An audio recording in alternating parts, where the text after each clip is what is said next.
इल्जाम लगाया है मुझ पे प्रॉक्सी। हाउ डेयर अ जज can question my integrity without an evidence. उसके बाद मैडम मुझे प्रॉक्सी करके इंडियन अखबार मेरी हेडलाइंस लगाते हैं, इंटरनेशनल अखबार मेरी हेडलाइंस लगा देते हैं। डिफेम किया गया पाकिस्तान को, जज अतर मुनैला ने डिफेम किया मेरी इंटेग्रिटी को, क्वेश्चन किया मेरी इंटेग्रिटी। एविडेंस तो देना पड़ेगा और मैं लूंगा। इन सब चीजों के बाद जिन जजों को नहीं बैठना चाहिए वो बैठे हुए। भुट्टो साहब को जब आपने फांसी देती, फिर एक दफा गलती कर दी आप, तो अलामती सजा तो देते, उस जज को अलामती फांसी तो देते, उस जज के पीछे डिक्टेटर को तो आप फांसी देते अलामती। आपने नहीं दी क्योंकि मिस्टेक थी। आप जज थे, क्योंकि जज इस मुल्क के अंदर आइन और कानून से बालातर है। 140 नंबर पे अदालती निजाम है और एक्शन और नखरा ऐसा है जैसे कि पाकिस्तान पहले नंबर की अदालत हो पूरी दुनिया के अंदर। तो 140 फिगर पे जब आप खड़े हैं तो मिजाज भी उस तरह। जज साहब की बेगम साहब एक बच्ची पे टॉर्चर करती है, टॉर्चर करने के बाद उसके इतना मारती कि उसके सर में कीड़े पड़ जाते। तो जो जज अपने घर के अंदर इस तरह की बर्बरियत देख सकता है वो क्या इंसाफ बार देगा। और जब उनकी बेगम पे बात आई तो पहले तो पुलिस मखलूद हो चुकी, तो उठाए पकड़ नहीं पा रही थी, उनको जमीन निकल गई, आसमान उगल गया, किसी को नहीं पता चल रहा था। इलेक्ट्रिक बाइक्स दी गई, गरीब आदमी को कुछ देने की कोशिश की गई, तो जवाब आया कि वन व्हीलिंग होगी, खवातीन को छेड़ेंगे। तो भाई यहाँ तो खवातीन को मर्डर और रेप करने वाले एजुकेटेड लोग हैं, तालीम याफ्ता लोग हैं, तो क्या तालीम भी बंद कर दें? जा दिखा दुनिया को, मुझको ना दिखा गरूर, तू समंदर है तो हो, मैं तो मगर प्यासा नहीं। मैं शुरू करता हूं जी। अल्लाह इज़ बीन वेरी काइंड। परवरदिगार का बहुत शुक्र है कि मुझे अल्लाह ताला ने वो जगह दी, वो मौका दिया आप लोगों के बीच में, पाकिस्तानियों के बीच में, कि मैं एक पेज पे पूरी कौम को ले आया हूँ, सारे पार्लियामान को ले आया हूँ, सारी अपोजिशन पार्टीज़ को साथ लेके आ गया हूँ।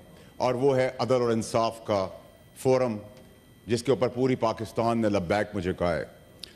और आज हम जब इस मसले से लेके आगे बढ़ रहे हैं और आज ईवान में यहाँ मौजूद हैं, तो अल्लाह का फिर से शुक्र अदा करता हूँ कि हम सब यूनाइट हो गए हैं एक चीज़ के ऊपर, आइन और कानून की बालादस्ती, जमहूरियत, एग्जीक्यूटिव, जुडिशरी, जो पिलर्स हैं उसके साथ लेके हम आगे बढ़ रहे हैं। और आज शायद हिस्टोरिकल डे है मेरे लिए कि मैं पॉइंट ऑफ ऑर्डर पे आपसे जो गुफ्तगू करने जा रहा हूँ, मैं आपका फिर से शुक्रिया अदा करता हूँ। मैडम, मैंने एक तकरीर की, एक प्रेस कॉन्फ्रेंस की। उस प्रेस कॉन्फ्रेंस के अंदर जो जो मैंने लफ्ज़ कहे, जो जो बातें मैंने की, ज़ेर और ज़बर समेत, उन सब पे मैं आज भी स्टैंड करता हूँ और एक एक बात को ओन करता हूँ, क्योंकि मैंने किसी की ना तज़लील करने की कोशिश की है, ना मैंने किसी को पॉइंट आउट किया है, ना मैंने in general by and large ये बातें की हैं। और मैं इस नेचर का हूँ, मैं ब्लंट आदमी हूँ, मुझे मुनाफ़कत नहीं आती, मैं जैसा हूँ वैसा ही दिखता हूँ और वैसी बात करता हूँ। And I am a open book.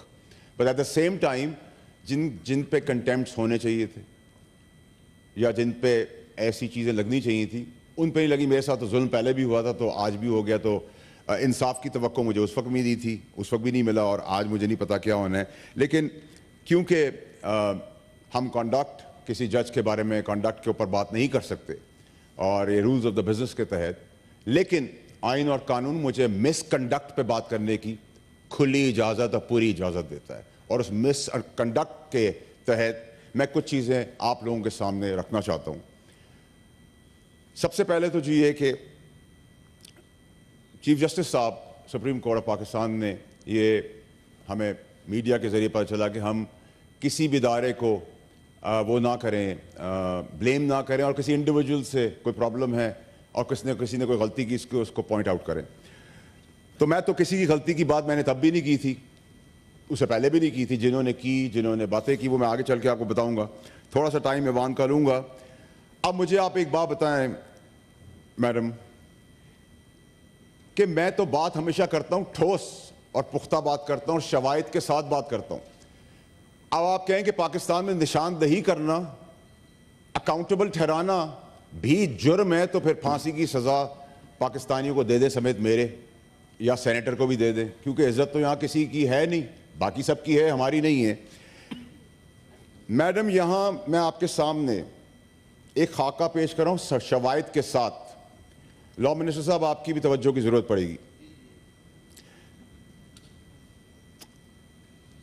Lahore high court एक 7 फरवरी 2023 को खत लिख रहा है। ये सुनिएगा जी बड़ा गौर से। लाहौर हाई कोर्ट लिख रहा है और डिमांड कर रहा है चेयरमैन बॉक्सेस मैचेस के लिए 30 वीवीआईपी कार्ड्स फैमिलीज के लिए, रेड स्टिकर गाड़ियों के लिए कि चल के जाना ना पड़ जाए, थक जाएंगे, क्योंकि आप जज हैं। फिर हर मैच के 25 वीवीआईपी पासेस दिए जाएंगे। और ये खत हाई कोर्ट लिख रहा है, मैं नहीं लिख रहा। शवायद, code of conduct, Sadiq Amin, green. Senator साहब, इसकी तारीख क्या है? What is the date? 7 फरवरी 2023। I see. इसके बाद एक यही खत प्रेस के पास आया था। और आपको पता है कि ऐसी चीजें प्रेस को नहीं दिखानी चाहिए, जैसे मेरी प्रेस कॉन्फ्रेंस पर डिस्कशन नहीं होना चाहिए, क्योंकि मैं तो दहशतगर्द हूं। मैंने पाकिस्तान की सलामती के ऊपर बात कर दिया, किसी पे हमला कर दिया है, तो आप प्रेस कॉन्फ्रेंस की तरह मीडिया को ना करें। तो मीडिया का प्रेशर आया, तो फिर यही हाई कोर्ट जवाब में लिखता है कि हमसे ये गलती हो गई। अब इस पेपर के बाद, हाई कोर्ट के पेपर के बाद, इस जज साहब को मिसकॉन्डक्ट को सादिक और अमीन के जुमरे में लाकर, जो जज लाखों गरीबों की किस्मत के फैसले नहीं कर रहा, उसके पास टाइम है कि 30 passes VVIP along with red sticker for their cars, ताकि वॉक ना करनी पड़े। तो इसमें शवायद के बाद क्या कोर्ट के पास कोई प्रोविजन नहीं है कि वो सेल्फ अकाउंटेबिलिटी के तहत इस पे एक्शन दे? ये जज किस तरीके से जज की कुर्सी पे बैठे हुए? सवाल करना गुनाह है तो मैं करूंगा, अगर ये गुनाह कबीरा है तो मैं करूंगा। मैडम, ये हो गया एक। दूसरे मसले पे आ जाए। दूसरे मसले में लाहौर हाई कोर्ट जज साहब अली बाकर नजफी साहब लेटर के थ्रू, ये लेटर हाई कोर्ट का लेटर है, कहते हैं मेरे बेटे को सैयद मोहम्मद अली ने अमेरिका जाना है via Abu Dhabi. Foreign office को लिखा जा रहा है, जज साहब लिख रहे हैं कि जी मेरे बेटे को वीआईपी प्रोटोकॉल के जुमरे में जितनी चीज आती है, ट्रांसपोर्टेशन, छोड़ना और पिक करना, और पिक करने के बाद फिर ये भी एक सहाफी के हाथ लगता है। तो शाबाश देता हूं कि मिनिस्ट्री ऑफ फॉरेन अफेयर्स लिखती है हाई कोर्ट को कि आपका ये कि 140 नंबर पे अदालती निजाम है और एक्शन और नखरा ऐसा है जैसे कि पाकिस्तान पहले नंबर की अदालत है पूरी दुनिया के अंदर। तो 140 के फिगर पे जब आप खड़े हैं तो मिजाज भी उस तरह रखें। पकड़ियाँ उछल रही हैं, इसको बुला लो, उसको ले जा दो। इसी ऐवान के चेयरमैन हैं हमारे मोहतरम यूसुफ रजा गिलानी साहब, उनके बेटे को दिन दहाड़े इस मुल्क से उठा लिया जाता है, कई माह तक वो नहीं मिलते। उसमें भी क्या कोई इन्वॉल्व था? तो जब एक चेयरमैन सेनेट जो आज के हैं, उस वक्त के एक्स प्राइम मिनिस्टर, एक political worker, number of time MNA, उनके बेटे के साथ ये हादसा हो सकता, तो मैंने नहीं सुना किसी पे इल्जाम साजी कर दी हो। कसूर मेरा दूसरा, नूर मुकद्दम का केस है। मैंने कहा जी स्पीडी ट्रायल नहीं हो रहा, जिबा किया उस बच्ची को, उसके माँ बाप तड़प रहे हैं, गुनाह कबीरा, सारा इनाम मर्डर केस, कोई सुनवाई नहीं, नो स्पीडी ट्रायल, क्योंकि सब लगे हुए हैं मैच अपने बच्चों को प्रोटोकॉल दिलाने के लिए, अपने लिए, अपनी जात के लिए। सोशल मीडिया कैंपेन हम पे करेगा तो कोई बात नहीं, आप पे करेगा तो आप नोटिस लेंगे। हमने तो कहा कंडेम करते हैं हम, किसी के साथ भी होता है। आप ये नोटिस एक आम पाकिस्तानी के लिए ले लेते हैं, हम अप्रिशिएट करते हैं कि पाकिस्तानियों के लिए भी कुछ हुआ है। रेप केसेस, वीडियो है हमारे पास जिसमें एक आदमी एक बच्ची का रेप करता है, उसका मर्डर करता है, उसको यूं करके देखता है जैसे कि वो बच्ची नहीं जानवर है। उस पर कोई एक्शन नहीं है, कोई सुनवाई नहीं, क्योंकि उसके पास लोग हैं। चले जी आगे बढ़ जाते हैं। जज साहब की बेगम साहिबा एक बच्ची पे टॉर्चर करती है, टॉर्चर करने के बाद उसके इतना मारती कि उसके सर में कीड़े पड़ जाते हैं। तो जो जज अपने घर के अंदर इस तरह की बर्बरियत देख सकता है, वो क्या इंसाफ बाहर देगा। और जब उनकी बेगम पे बात आई तो पहले तो पुलिस मखलूद हो चुकी थी, वो उठाए पकड़ नहीं पा रही थी, उनको जमीन निगल गई, आसमान उगल गया, किसी को नहीं पता चल रहा था। फिर वो आई और उसके बाद वो केस भी आगे चला गया। अब ये सादिक और अमीन भी यही हैं, सर्टिफिकेट्स भी यही हमें देते हैं। हमें बोलते हैं कि हम वोट लेके आए हैं, लेकिन सादिक अमीन का सर्टिफिकेट हम देंगे। चलें जी, एक लैंड क्रूजर के अंदर एक पुलिस वाले कांस्टेबल को वीडियो है, वो जान से मार देता है, वीडियो है। कोर्ट्स बाइज्जत बरी कर देती है क्योंकि एविडेंस नहीं है। एक अंधे, बहरे, गूंगे को भी पता है कि वीडियो चल रही है, लेकिन कोई सुनवाई नहीं। चलें जी, हमने बहुत बड़ा ये भी गुनाह कर लिया, कबीरा। मैंने सस्ती रोटी पे मैंने बहुत आवाज उठाई।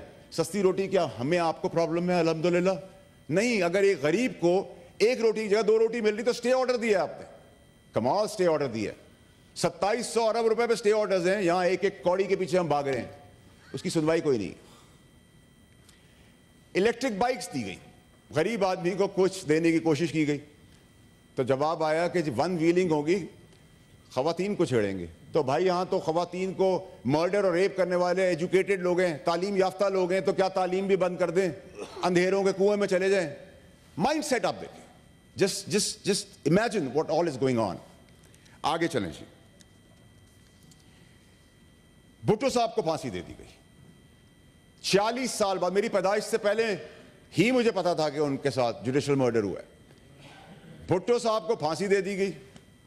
फांसी देने का 40 साल के बाद बहुत अच्छा इकदाम हुआ कि जी भुट्टो साहब का गलती हो गई। जिस दिन से भुट्टो साहब को फांसी दी है, जमहूरियत पटरी पे नहीं चल सकी है। आपने जमहूरियत के अलमबरदार को जान उसकी ले ली, तो जान तो आपने ले ली। तो इन जजेस ने जो सारे काम किए, इन जजों ने जो सारे काम किए, और जो इन जजों के खिलाफ उनकी अपने जजेस बात कर रहे हैं, तो भुट्टो साहब को जब आपने फांसी देती, फिर एक दफा गलती कर दी आपने, तो अलामती सजा तो देते, उस जज को अलामती फांसी तो देते, उस जज के पीछे डिक्टेटर को तो आप फांसी देते अलामती। आपने नहीं दी क्योंकि मिस्टेक थी। आप जज थे, क्योंकि जज इस मुल्क के अंदर आइन और कानून से बालातर है। चलें जी, जरदारी साहब को 14 साल कैद दे दी। कैद दे दी, किसी कानून के अंदर 14 साल नहीं है, किसी केस के तहत नहीं दी गई, दे दी गई। उस 14 साल के बाद उस जज का क्या हुआ? मिस्टेक हो गई, क्योंकि वह जज है। 14 साल बर्बाद हो गए एक आदमी के। एक हमारे जमहूरी लीडर भुट्टो साहब, लेजेंड जो हैं, उनको फांसी मिस्टेक हो गई। आगे चलें जी। नवाज शरीफ साहब को ओवर द काउंटर पे पैसे ना लेने पर, यह एक नया कानून था, ओवर द पैसे ना लेने पर बच्चे से पैसे नहीं लिए, ले लिए होते, नहीं लिए, नहीं लेने पे ब्लैक लॉ डिक्शनरी इजाद।